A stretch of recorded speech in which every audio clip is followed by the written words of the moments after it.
Football দুনিয়া মেসিকে দিয়েছেন উজাড় করে নাকি মেসি ফুটবলকে করেছেন পরিপূর্ণ, সে নিয়ে তর্ক হতেই পারে।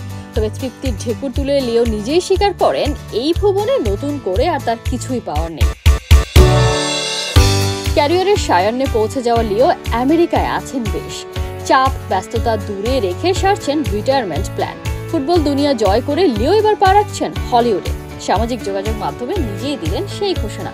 জন্মস্থানের নামের সাথে মিলিয়ে 525 রোজারিও নামে খুলেছেন প্রযোজনা সংস্থা। স্মাগলার এন্টারটেইনমেন্ট নামে একটি সংস্থার সাথে যৌথ উদ্যোগে মেসির এই সংস্থা তৈরি হয়েছে।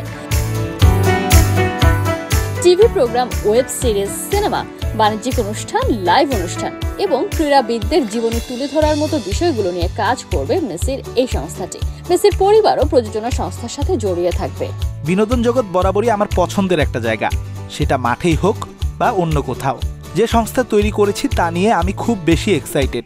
আগামী দিনে এই সংস্থাকে আরো বড় করে গোটা বিশ্বে ছড়িয়ে দিতে চাই।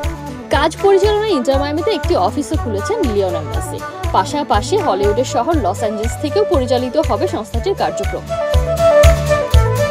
বিনোদনের এই জগতে অনেক আগে থেকেই আসার পরিকল্পনা ছিল এলন টেনের। স্মাগলার এন্টারটেইনমেন্ট এরই মধ্যে মেসির বিশ্বকাপ নিয়েও তৈরি করেছে প্রামাণ্যচিত্র। বিনোদনের মাধ্যমে বিশ্বজুড়ে সব শ্রেণীর মানুষকে অনুপ্রেরণা দেয়াই মেসি আর তার প্রযোজনা সংস্থাটির মূল লক্ষ্য। ফুটবল দুনিয়া থেকে সব পাওয়া মেসি এবার বিনোদন জগতে নতুন প্রাপ্তির খোঁজে। কে যে বলে সব পেলে নষ্ট জীবন। কোহিনুর কণা, ৭১।